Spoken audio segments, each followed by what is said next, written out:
Hello class, and welcome to our video lesson on the states of matter.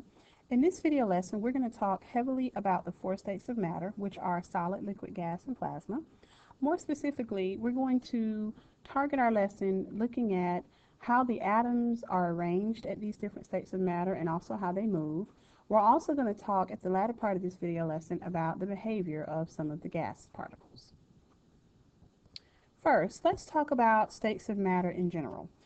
Like I said on the previous slide, there are four states of matter: solids, liquids, gases, and plasmas.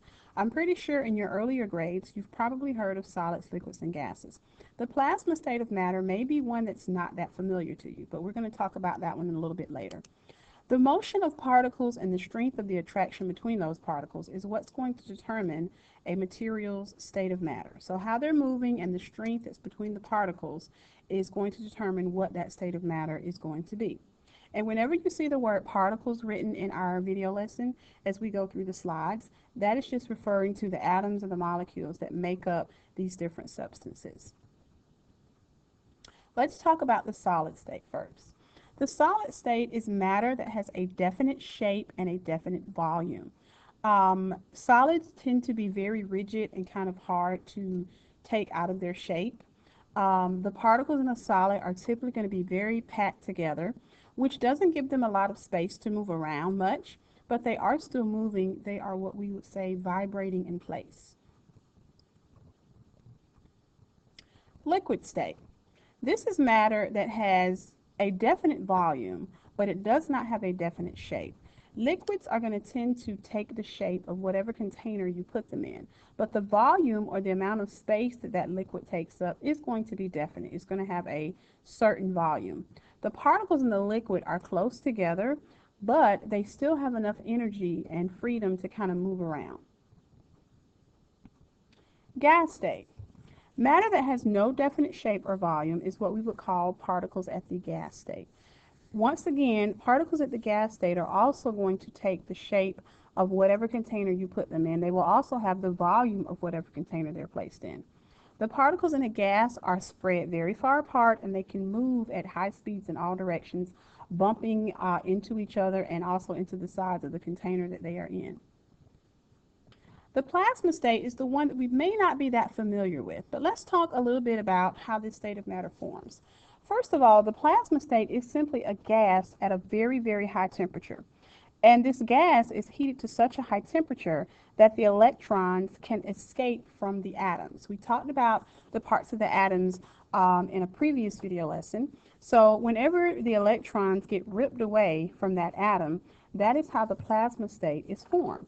So plasmas are actually made up of charged particles, which you can see here.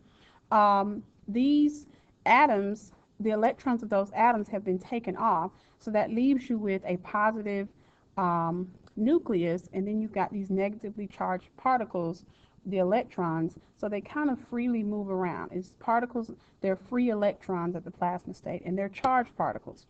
Particles at the plasma state, they're moving at a higher speed than gases because at this state of matter, the temperature is so high. And we're going to talk a little bit later about how temperature affects the motion of particles. Some examples of the plasma state of matter would be something like lightning will be considered the plasma state.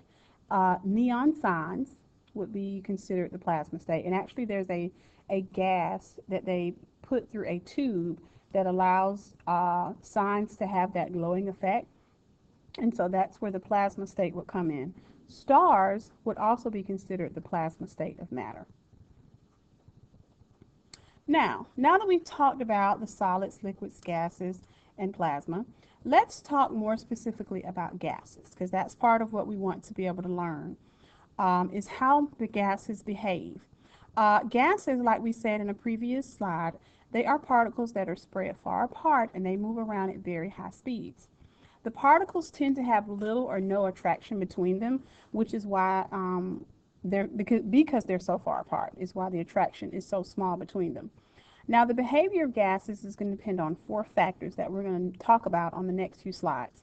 Temperature, pressure, volume, and density is what's going to determine the behavior of a gas.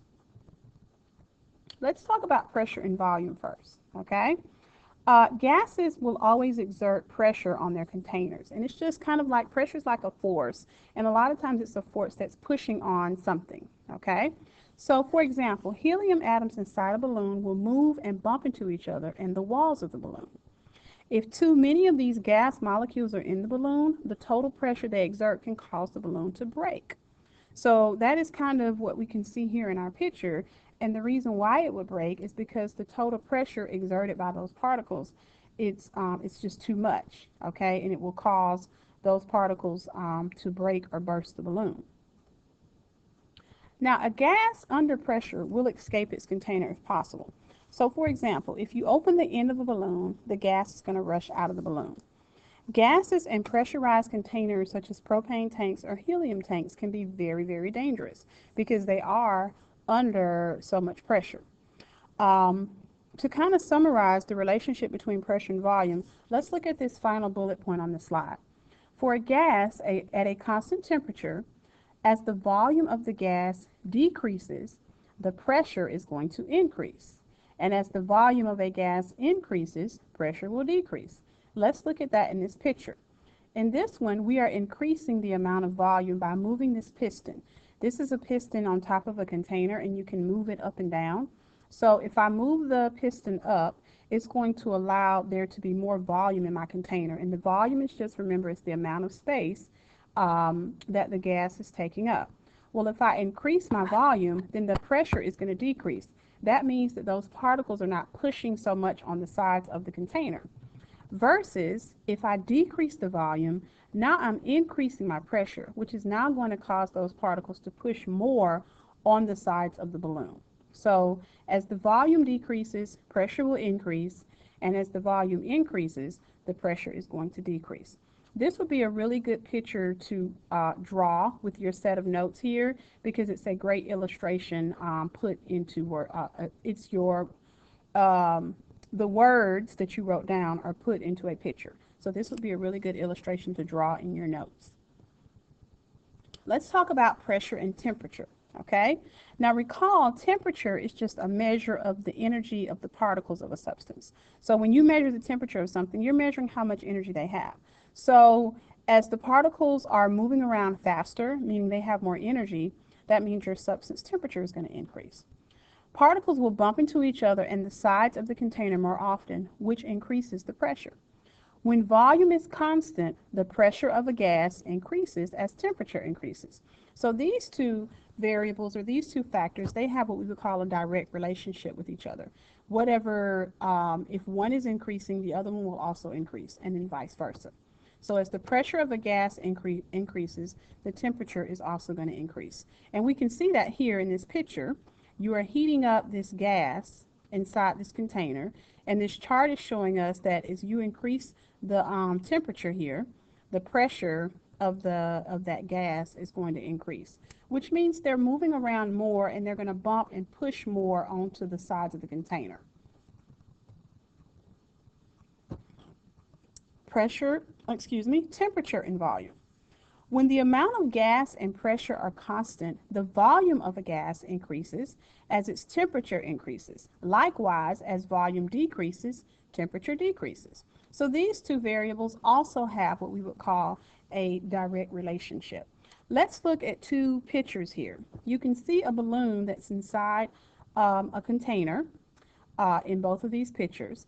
This is a low temperature, all right? The particles here are not moving around much. It's a low temperature, a small volume. But if you increase the temperature inside this container, you can clearly see that now the volume of that balloon is going to start to increase as you increase the temperature that's around that balloon. Think about if you put a balloon in the refrigerator and then you might have one sitting out on your counter at room temperature.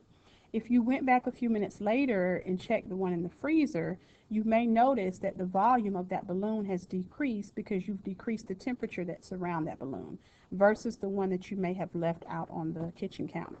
And this is just another picture that kind of shows an explanation of that. You've got the before here where you've got a small volume, and then once you increase the temperature of it, those particles spread out more, they bump into the walls of the container more, therefore increasing the volume, okay, or increasing the space that they are contained in. This law does have a name. It's called Charles' Law. That's why it's labeled here. But we're not going to worry about naming the laws. We just want to make sure we understand the concepts and the relationships between these particles.